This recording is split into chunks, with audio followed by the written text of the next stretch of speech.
어느덧 2020년 한 해가 이제 저물어가고 있습니다. 지난 한 해를 돌아보면 많은 사람과 만났고 또 헤어졌습니다. 앞으로 평생 이 땅을 떠날 때까지 같이 함께하는 사람이 있을 것입니다. 그 가운데에는 주변에는 많은 사람이 있는데 멀리하고 싶은 사람이 있는가 하면 늘 가까이 하고 싶은 사람이 있습니다. 이 사람을 보게 되면 위로가 되고 이 사람을 만나면 행복한 마음을 가질 때가 있습니다. 대단히 요사이는 각박한 이 현실을 보게 되면 무엇인가는 모두가 다 현대인들은 쫓기고 있습니다. 그런데 내가 좋아하는 사람, 내가 사랑하는 사람하고 만나면 마음에 평안이 오게 되고, 그리고 이 사람을 통해서 무엇인가 인생의 보람을 느낄 때가 있습니다. 마찬가지로 하나님께서 늘 함께 하고 싶은 사람이 있습니다. 늘 이 사람을 보시면 흐뭇해 하시고 기뻐하시고, 하나님께서 이 사람하고 늘 함께하고 싶은 우리 이러한 사람들이 분명 이 시대에 있습니다. 이제 성탄을 우리가 맞이하면서 성탄의 사람들 첫 번째 시간이 되겠습니다. 인류가 시작된 이래로 지금까지 남자나 여자나 대상에 상관없이 가장 큰 축복을 받은 행운의 한 여인이 있습니다. 이 여인은 마리아라는 여인입니다. 마리아라는 사람은 누구일까요? 하나님께서 이 땅에 지상의 최대의 사건인 빌립보서 2장 6절에 근본 하나님 본체 되신 예수 그리스도께서 사람의 몸으로 이 땅에 오실 때 한 여자의 몸을 통해서 태어나실 때 선택된 여자 마리아, 그 이름은 높여진 자라는 뜻을 가지고 있습니다. 그런데 이 여인이 어떻게 해서 하나님께서 그렇게 지명하셨을까요? 우리가 생각할 때 여자는 왕족 출신이었던지 아니면 어떤 재벌 가문의 여인이었던지 아니면 학식이 뛰어난 사람이었던지 특별하게 인물이 좋았던지 아니면 귀족 출신인지 무엇인가는 하나님께서 보실 때 세상 조건으로 보게 되면 이 사람은 그렇게 서실 사람이었던가 그렇게 생각할 수가 있습니다. 예수님께서 이 땅에 오시기 전 BC 성경이 이렇게 강조합니다. 740년에서 681년 사이에 기록된 역사 문서이며 고대 문서이며 세계 역사 속에 기록되어 있고 성경 말씀에 기록되어 있는 이사야 7장 14절 말씀이 있습니다. 예수님께서 이 땅에 오시기 전 약 700년 전에 기록된 예언서입니다.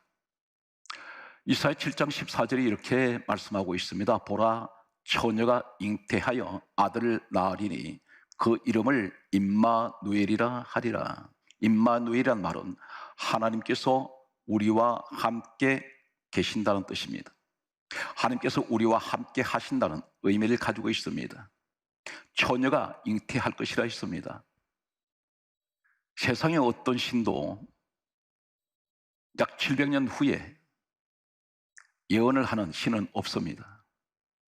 그런데 고대 문서가 기록되어 있고 세계 역사 속에 기록이 되어 있는 그리고 성경에 기록된 이사야 7장 14절은 분명히 보라 처녀가 잉태하여 아들을 낳을 것이요 그 이름을 임마누엘이 하리라. 아들로 오신 그분이 바로 하나님이시라는 것입니다. 이 예언은 약 700년 후에 정확하게 이루어지게 됩니다. 마태복음 1장 22절 말씀을 보면 이렇게 기록되어 있습니다. 주께서 선지자로 하신 말씀을 이루려 하심이라. 선지자가 바로 이사야입니다. 700년 전에 이사야 선지자가 기록했던 예언의 이 말씀을 이루려 하시는데 바로 이어서 성경 기록하기를 마태복음 1장 23절에 똑같은 말씀을 합니다. 보라 처녀가 잉태하여 아들을 낳을 것이요 그 이름을 임마누엘이 하리라. 그분이 예수라는 것입니다. 1.1에 글자 한자 틀리지 않게 점 하나 틀리지 않게 그대로 말씀이 바로 이사야 7장 14절 정확하게 700여 년 전에 예언된 이 말씀이 그대로 옮겨옵니다. 그리고 예수님이 태어나시게 됩니다. 동일한 이사야 선지자가 예언했던 BC 740년에서 681년 사이에 기록되었던 이사야 9장 6절 말씀은 이 땅에 오신 예수 그리스도를 가리켜서 5가지를 그분에 관해서 이렇게 설명을 하고 있습니다. 이 예언은 700년 전에 예언이 되어 있습니다. 성경이 이렇게 강조합니다. 한 아기가 우리에게서 낳고 한 아들을 우리에게 주신 바 되었는데 그의 어깨에는 정사를 메었고, 정사는 통치자, 정복자, 다스리시는 분이라는 것입니다. 그리고 5가지를 말씀합니다. 그 이름은 기묘자, 모사, 전능하신 하나님, 영존하시는 아버지, 평강의 왕이라 이렇게 기록하고 있습니다. 기묘자란 말은 뛰어나신 분, 특별하신 분, 놀라우신 분, 신비스러우신 분이라는 것입니다. 사람의 상상을 초월해버립니다. 모사라고 했습니다. 모사는 카운셀러입니다. 상담자가 되십니다. 인생의 모든 문제를 그분이 해결하실 수 있는 분입니다. 세 번째가 전능하신 하나님이라 하셨습니다. 우리 예수님은 하나님이셨습니다. 빌립보서 2장 6절은 그렇게 분명 말씀하고 있습니다. 오늘 성경 말씀을 보게 되면 전능하신 하나님, 전능이라는 말이 무슨 말입니까? 그분에게 능치 못할 일이 없습니다. 만약에 우리가 이 믿음을 가져버린다면 내 인생은 하나님께서 모든 것을 책임지게 되어 있습니다. 모든 것을 그분한테 맡깁니다. 그래서 주님 말씀하시기를 할 수 있거든요. 무슨 말이냐? 믿는 자에게는 능치 못할 일이 없느니라 그렇게 말씀하셨습니다. 우리 주님은 하실 수 있다는 것입니다. 네 번째가 영존하시는 아버지, 영원히 이 땅에 영원에서 영원까지 계시는 우리의 아버지 되시는 우리 하나님 예수 그리스도. 네 번째가 그분은 이 땅에 무엇을 주러 오셨습니까? 그분은 평강의 왕이 되십니다. 평화를 주러 오셨습니다. 오신 목적이 무엇인가요? 마태복음 1장 21절에 이름을 예수라 하라. 이는 자기 백성을 죄에서 구원하실 자라 했습니다. 죄 문제에서 해방시키기 위해서 오셨습니다. 왜 사람으로 오셨을까요? 예수님께서 이 땅에 오신 목적은 사람을 구원하러 오셨습니다. 똑같은 사람의 모습으로 오셔야만이 사람이 지은 죄를 해결하실 수가 있기 때문입니다. 성경 말씀을 보게 되면 이사야서에 예언되었던 약 700년 후에 어느 날 하나님께서 한 천사를 이 땅으로 내려보내시게 됩니다. 누가복음 1장 26절 말씀에 보면 이 천사 이름은 가브리엘 천사였습니다. 천상에는 모든 이들의 눈이 이 가브리엘 천사에게 집중됩니다. 어디로 가는가? 하나님의 지시를 받고 땅으로 내려온 이 가브리엘 천사가 들어간 곳은 성경이 이렇게 강조하고 있습니다. 누가복음 1장 26절 말씀 보게 되면 나사렛이라는 곳으로 가게 됩니다. 이곳은 갈릴리 지방입니다. 갈릴리 나사렛이라고 그렇게 성경이 기록하고 있습니다.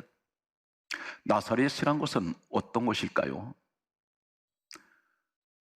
구약 시대에는, 구약 성경에는 나사렛이라는 지방 이름이 나오질 않습니다. 구약 시대는 지도에도 이 나사렛이라는 곳은 지도에도 없습니다. 그만큼 소외되고 낙후된 보잘것없는 빈민촌이었습니다. 대단히 어려운 사람들이 살아가는 곳이었습니다. 지형학적으로 지금 밝혀진 그 내용을 보게 되면 주변이 높은 언덕으로 전부 다 가려져 있습니다. 고립된 곳입니다. 이곳에 AD 326년 콘스탄틴 황제가 그 어머니 헬레나가 이곳에다가 성전을, 교회를 세웠습니다. 지금은 그 자리를 복원을 시켜서 수태교회라는 이름으로 지금 세워져 있는 것으로 알려져 있습니다. 이곳에 마리아가 살고 있었습니다.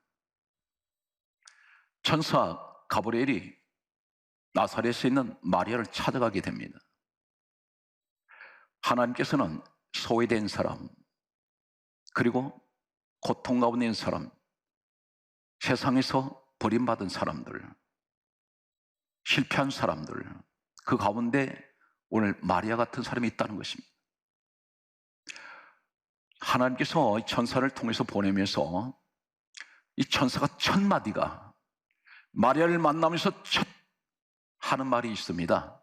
하늘에서 이 천사는 하나님의 명을 받고 내려왔습니다. 누가복음 1장 28절에 이렇게 말하고 있습니다. 오늘 본문 말씀대로 은혜 받은 자요 평안할지어다. 주께서 너와 함께 하시도다. 첫 마디가 은혜 받은 자요. 은혜란 단어가 첫 번째 등장을 합니다. 은혜 받은 자요.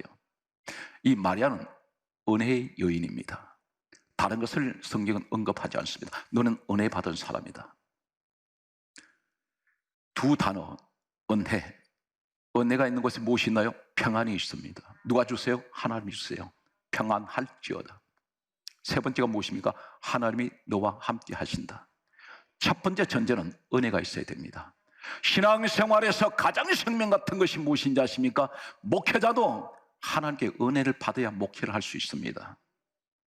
우리 신앙생활에서 지금은 더구나 이 시대가 얼마나 살벌합니까? 삭막합니다.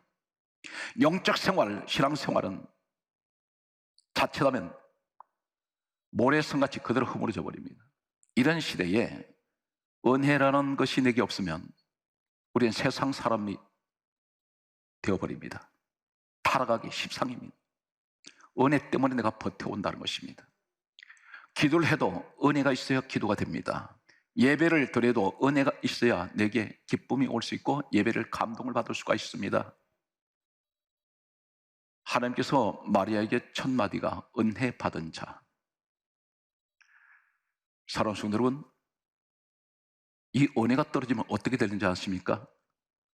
내가 은혜가 충만할 때는 모든 것이 다 긍정적으로 보입니다. 우리 은혜 생활해서 알고 있습니다. 생각만 하면 눈만 감아도 하나님 생각이 나고 교회 가고 싶어요. 그리고 항상 틈만 나면 기도하고 싶습니다. 이때 은혜가 충만하기 때문입니다. 그런데 사람들은 주변에 이렇게 말한다. 저 사람 많이 변해서, 예수 믿고 변해서. 과연 그 본질 자체가 변했을까요? 아닙니다. 은혜에 가려져 있기 때문입니다.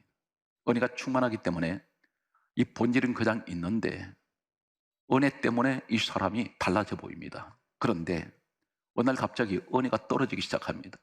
그랬더니 옛모습이 그대로 드러나 버립니다. 더 악한 사람이 되어버립니다. 이것이 은혜라는 것입니다. 내가 은혜가 충만하지 않을 때는, 교회에 들어와서 그전에는 은혜가 충만할 때는 모든 메사가 다 사람들이 천사같이 보였고 은혜로운 모습으로 보였는데, 메사가 긍정적으로 보였는데 은혜가 식어지고 은혜가 떨어질 때 모든 사람들이 내게 시험의 대상으로 보이더라는 것입니다. 교회에 왔더니 전부 보이는 것마다 부정적으로 보여요. 말 한마디를 들어도, 하나님 말씀 들어도 귀에 들어오질 않습니다. 전부 다 튕겨나가 버립니다. 왜 그러냐면 자기 자신의 신앙 상태를 우리가 점검할 때에 간단한 예로 이렇게 말할 수 있습니다. 우리가 남녀가 만나서 연애를 하게 되고 사랑하게 되고 가정을 이루기까지 처음 만남은 대단히 설렜습니다. 이 사람밖에 보이지 않았습니다. 그때는 이 사람의 단점이 보이질 않습니다. 그 사람 단점까지도 전부 내가 사랑으로 감싸 버립니다. 누가 반대를 해도 그 소리가 귀에 들어오질 않습니다. 왜 나한테만 그렇게 이 사람이 다 좋게만 보일까요? 사랑하기 때문에. 사랑으로 보기 때문입니다. 그런데 부부가 가정을 가지게 되고 세월이 흐르면서 점점 갈수록 이 사람에 대해서 허물만 보이기 시작합니다. 왜 그런지 아십니까? 사랑이 식어지기 때문입니다. 사람은 전혀 달라진 것이 없는데 자꾸 이 사람에 대해서 단점이 보이기 시작합니다. 그전에는 보이지 않던 것이 보입니다. 왜 그렇습니까? 그 사람에 대해서 내가 사랑이 점점 식어지고 떨어지고 있다는 증거입니다. 은혜 생활이 마찬가지입니다. 하나님께서는 이 마리아를 택하셨습니다. 오늘 성경 말씀은 이렇게 기록합니다. 은혜에 관해서 오늘 소개합니다. 출애굽기 33장 19절에 하나님께서 이렇게 말씀합니다. 나는 은혜 줄 자에게 은혜를 베풀고 긍휼히 여기는 자에게 긍휼을 베푸느니라. 은혜는 아무에게 주시지 않는다는 것입니다. 그럼 누구에게 은혜를 주실까요? 이것이 우리에게 의문점이 되겠습니다. 분명 하나님께서 말씀하셨습니다. 은혜 베풀 자에게 내가 은혜 베푼다. 이 말씀은 다 은혜의 사람은 아니라는 것입니다. 교회 안에 다 은혜의 사람은 아니에요. 성경 말씀은 이렇게 기록하고 있습니다. 우리가 기도가 언제 응답이 됩니까? 왜 그렇게 기도를 밤낮없이 하는데 응답이 안 될까요? 성경 말씀은 이렇게 기록하고 있습니다. 이사야 49장 8절 말씀을 보게 되면 내가 은혜의 때에 너에게 응답하겠고. 은혜의 때가 무엇입니까? 내 마음속에 믿음이 충만합니다. 하나님, 제가 오늘 이 기도하면 하나님 반드시 들어주실 것을 믿습니다. 믿음이 있다는 것입니다. 그리고 기쁨을 가지고 기도합니다. 하나님 앞에 내가 모든 것을 내 고백하는 그 시간은 하나님과 나 두 사람 안의 대화예요. 그때 이 은혜의 때에 응답하신다는 것은 은혜가 있는 곳에는 기쁨이 있습니다. 은혜가 있는 곳에는 감사가 있습니다. 은혜가 있는 곳에는 모든 것이 긍정적이에요. 은혜가 있는 곳에는 좌절하지 않습니다. 절망하지 않습니다. 은혜가 떨어지는 순간 나는 좌절하게 되고 절망하게 되고 하나님을 부정해버립니다. 하나님께서 말씀합니다. 분명히 은혜 때 내가 내게 응답할 것이다. 사랑하는 성도 여러분, 시대가 예수 믿기 어려운 시대일수록 더 은혜 생활 하시기를 간절하게 소망합니다. 오늘 성경 말씀은 계속해서 다음과 같은 말씀을 하고 있습니다. 이 시대는 어떤 시대입니까? 누구와 손을 잡아야 될까요? 누구의 옷을 잡아야 됩니까? 서갈에서 8장 21절은 이렇게 기록하고 있습니다. 여호와께 은혜를 구하자 하면 나도 가겠노라. 은혜를 구하자 하면 나도 가겠다. 그것이 어디냐는 것입니다. 성경 말씀은 이렇게 기록합니다. 서갈에서 8장 23절에 말씀하시기를 여호와께 은혜를 구하자면 나도 갈 것이라 말하면서 10명의 사람이 한 사람의 옷자락을 잡고 하는 말이 여호와께서 너와 함께 하심을 우리가 들었나니 나도 너희와 함께 가려 하노라. 10명이 왜 한 사람 옷자락 잡습니까? 이 시대는 10명 가운데 한 명이 은혜 생활을 한다는 것입니다. 그 한 명의 옷자락을 잡으라는 것입니다. 그리고 은혜 생활한 이 사람한테 하나님이 함께 하신다는 것을 내가 들었다. 나도 함께 가려 하노라. 사랑하는 성도 여러분, 부정적인 사람 손잡으면 당신은 부정적인 사람 될 수밖에 없습니다. 사기꾼 만나게 되면 사기꾼 될 수밖에 없습니다. 도둑질하는 사람 만나게 되면 반드시 도둑질하게 되어 있습니다. 가장 중요한 것은 내 주변에 이 은혜 생활한 사람 입에서는 절대 부정적인 말을 하지 않습니다. 항상 그 입에는 메서가 믿음의 소리입니다. 은혜의 소리를 합니다. 사람을 살리는 소리 합니다. 예수님이 이 땅에 오신 목적도 사람 살리기 위해서 오셨고 성령이 오신 목적도 사람을 살리려고 오셨습니다. 그런데 우리는 만나는 사람마다 전부 다 죽이는 사람들이 있습니다. 그 사람이 세상 사람이 아니라 교회 안에 있다는 것입니다. 그 사람이 다른 사람이 아니라 내 가장 가까이 있는 사람이라는 것입니다. 그래서 우리는 누구와 마지막 때 손을 잡아야 됩니까? 바로 은혜의 사람 손을 잡아야 됩니다. 이 사람과 함께 해주셔야 돼요. 내가 믿음이 약하고 나는 기도가 약한데 은혜의 사람 한 사람 옆에 있다 보면 나를 대신해서 이러면 기도 중보기도 해줄 수 있어요. 이 사람 때문에 내 믿음이 자랄 수가 있습니다. 이 사람 때문에 내가 흔들리지 않을 수가 있다는 것입니다. 이런 사람이 이 시대는 가장 필요합니다. 오늘 성경 말씀은 이제 신약으로 옮겨면 누가복음 4장 19절에 우리는 1년 내내 은혜의 해를 전파할 수 있어요. 언제? 성령이 나와 함께 하시면 은혜의 해가 전파되리라. 이 해는 1년을 말합니다. 1년 항상 매일같이 내 입에서는 은혜의 말만 할 수 있습니다. 왜 그렇습니까? 성령님이 나와 함께 하실 때 내 입을 컨트롤해요. 내 생각을 전부 그분이 주장합니다. 그래서 성경 강조하기를 너는 갈라디아 5장 16절에 오직 성령을 따라 행하라 그러셨습니다. 에베소서 5장 18절에 오직 성령 충만 받아라 말씀하셨습니다. 데살로니가전서 5장 19절에 이렇게 말씀합니다. 성령을 소멸하지 마라. 성령이 떠나실 수 있다는 것입니다. 오늘 여기에서 가장 중요한 것은 이 시대도 반드시 마리아 같은 사람이 있습니다. 그런 여인이 있습니다. 이 여인이 누구인가요? 은혜의 여인입니다. 오늘 성경 말씀은 계속해서 우리에게 다음과 같은 말씀을 계속 하십니다. 이 은혜가 누가 주신 것일까요? 막연하게 우리가 은혜 하는데 그 은혜가 너무나 귀한 것은 요한복음 1장 17절에 은혜와 진리는 예수 그리스도로 말미암아 온 것이라. 여러분, 은혜를 소홀히 하시면 안 됩니다. 너무나 귀한 거예요. 이거 한번 잃어버리면, 은혜 떨어지면 회복하는데 몇 년이 가도 회복이 안 됩니다. 항상 우리가 건강한 몸을 유지를 해야 되는데 한번 건강에 무너져 버리면 회복하는데 몇 년이 걸릴 수가 있습니다. 마찬가지입니다. 그래서 항상 우린 주변 관리를 잘해야 되는데 내 주변에 어떤 사람이 있는가? 부정적인 사람이 둘러있다면 차라리 혼자가 되십시오. 그것이 내 믿음을 지킬 수가 있습니다. 오늘 성경 말씀은 이렇게 계속해서 강조하고 있습니다. 사도행전 7장 46절에 우리가 성전을 봉사하고 성전 충성하고 헌금 하나 드리는 건 그것이 과연 내 생각대로 됩니까? 절대 그렇지 않습니다. 성경이 이렇게 강조하고 있습니다. 사도행전 7장 46절에 다윗은 성경이 이렇게 강조합니다. 하나님 앞에서 은혜를 받아 하나님 처소를 준비해달라고 솔로몬 아들에게 마지막 유언을 남기는 것을 말씀하고 있습니다. 하나님 처소를 준비해달라, 이것은 성전 지어달라는 것입니다. 그래서 솔로몬은 이 아버지 유언을 받고 아버지가 물려준 전 재산을 가지고 성전을 지었습니다. 이것이 바로 솔로몬이 지은 하나님의 성전이 되겠습니다. 이 다윗은 하나님 앞에서 은혜를 받았습니다. 사랑하는 성도들은, 은혜 받는 사람은 하나님 앞에 있는 사람입니다. 이 사람은 반드시 하나님의 성전을 사랑하고 성전을 위해서 마지막 떠날 때 다윗처럼 유언을 남기는 이런 사람이 될 수 있다는 것입니다. 그래서 아무나 성전 봉사가 안 돼요. 성전 봉사는 은혜 받은 사람이 성전 봉사를 하게 되어 있습니다. 그리고 봉사를 해도 드러내지 않습니다. 항상 숨은 봉사를 좋아합니다. 오른손이 한 일을 왼손이 모르게 하라 그러셨습니다. 우리 성경 말씀은 계속해서 다음과 같은 말씀을 하고 있습니다. 성경 말씀을 보게 되면 사도행전 13장 43절에 이렇게 말씀합니다. 따르시겠습니까? 항상 하나님 은혜 가운데 있어라. 하나님 그렇게 말씀하세요. 은혜 가운데 있어라. 부부가 늘 은혜의 소리만 한다면 얼마나 행복하겠습니까? 자녀와 부모 관계가 항상 은혜의 소리만 한다면 이 가정은 너무나 행복할 것입니다. 우리가 기도는 정해놓은 것만 기도가 아니에요. 하나님은 24시간 내 입에서 무슨 소리 하는지 다 그걸 귀를 기울이시고 들으세요.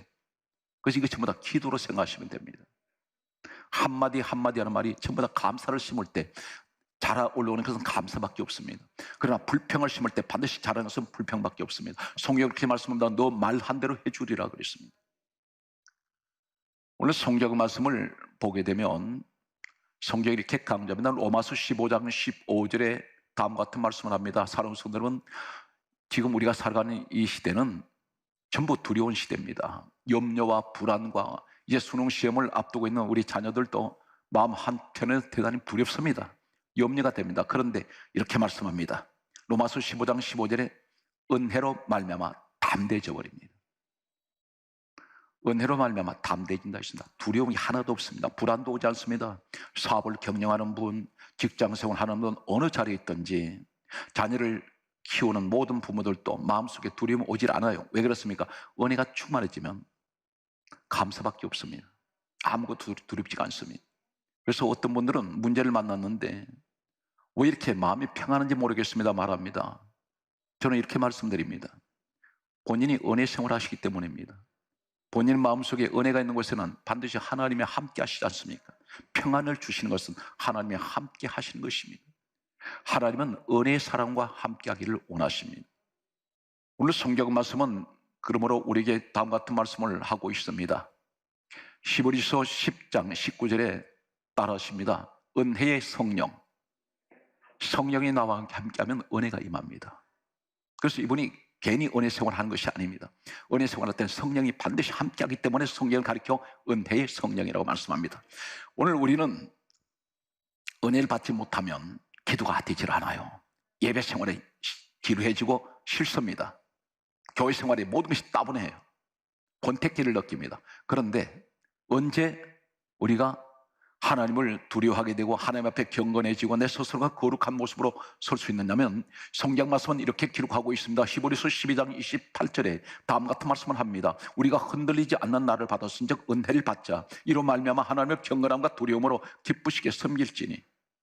흔들리지 않는 나라라 했습니다. 끄떡도 하지 않습니다. 은혜 받기 전에는. 떠밀어도 교회 가기 싫습니다. 그렇게 기도 많이 하라고 해도 기도하지 않습니다. 그런데 은혜를 받았더니 사람이 움직여요. 어떻게 움직입니까? 경건해져 버립니다. 하나님을 두려워해요. 그리고 하나님을 기쁘시게 섬기기 시작합니다. 이것이 바로 은혜라는 것입니다. 마리아는 은혜의 여인이었습니다. 천사가 와서 첫 마디가 은혜 받은 자요. 지금 오늘 우리에게 천사가 여러분에게 방문해서 이 인사가 있는 이 평안의 시간이 되시기를 바랍니다. 오늘 성경 말씀은 점점 이렇게 결론을 맺습니다. 히브리서 13장 9절에 따르십니다. 마음은 은혜로 굳게 함이 아름답고, 항상 마음을 은혜로 굳게 하세요. 부정적인 생각이 들 때 이 부정적인 생각을 밀어내버리고 긍정적인 생각을 집어넣으십시오. 안 된다고 생각할 때 이것을 밀어내버리고 된다는 생각으로 바꿔버리세요. 이것은 은혜입니다. 그리고 항상 비전을 가진 기도하세요. 내리의 꿈을 가진 기도. 오늘 그런 설계도가 있는 우리 성도의 믿음의 성도가 되시기를 축복합니다. 마지막 말씀이 결론이 되겠습니다. 그러면 어떻게 하면 내가 은혜의 사람이 될 수 있습니까? 하나님 어떻게 하면 내가 은혜를 내게 주시겠습니까? 성경은 이 사실에서 한 가지를 말씀합니다. 베드로전서 5장 5절에 교만한 자는 하나님이 대적하시되 겸손한 자에게는 은혜를 주시느니라. 겸손하십시오. 겸손이 무엇인지 아십니까? 내가 하나님 없어서 살 수 있어. 이건 대단한 교만입니다. 하나님을 인정하십시오. 그리고 그분께 무릎을 꿇는 것은 겸손한 사람이 무릎 꿇습니다. 겸손한 사람 하나님 인정하고, 하나님 없으면 살 수가 없고, 하나님 밖에는 나는 의지할 데가 없습니다. 기도하는 사람, 날마다 하나님을 섬기는 사람, 하나님을 기쁘시게 해드린 사람은 겸손한 사람입니다. 그리고 항상 무엇을 하든지 나보다도 다른 사람을 낮게 여기십시오. 세상 어떤 조건을 보고 사람을 함부로 업신여기지 말고, 항상 무엇을 보더라도 허물이 보이면 내가 저 사람 때문에, 저 사람을 위해서 내가 기도가 부족했구나, 나라의 어떤 사회가 무질서하고 불안할 때 그런 것을 보게 될 때 나보고 하나님 기도하라 하시는구나, 이거 전부 다 내 탓이라는 생각을 돌릴 때 이것은 하나님께서 대단히 우리를 긍휼히 여겨 주십니다. 오늘 성탄의 사람들 첫 번째 시간 마리아를 통해서 하나님께서 내게 말씀합니다. 이 시대에 네가 높여진 자가 되라. 그러면 바로 마리아 같은 사람이 될 수 있다는 것입니다. 은혜의 사람으로 여러분 은혜의 가정이 되시고, 이 사회가 은혜의 사회로 바꾸는 그 자리에 여러분 계시기를 주 예수 이름으로 축복합니다.